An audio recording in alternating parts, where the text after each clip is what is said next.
2 Timothy chapter 2 verse 8. Remember Jesus Christ risen from the dead, the offspring of David, as preached in my gospel.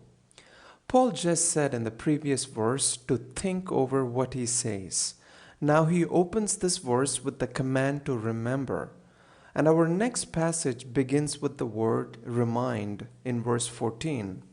And in chapter 1, immediately after the greeting, this word appears consecutively in 4 verses. Let's look at this word remember before we address the rest of this verse. This is a very important word for Christians. We know that the Lord's Supper was instituted to remember our Lord when he said, "Do this in remembrance of me."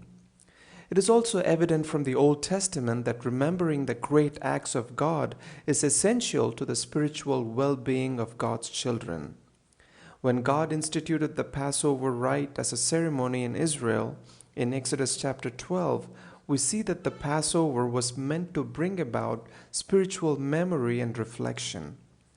In Deuteronomy chapter 6, we see how Moses instructs to teach their children about the wonders Lord has done for them in Egypt, bringing them out of slavery.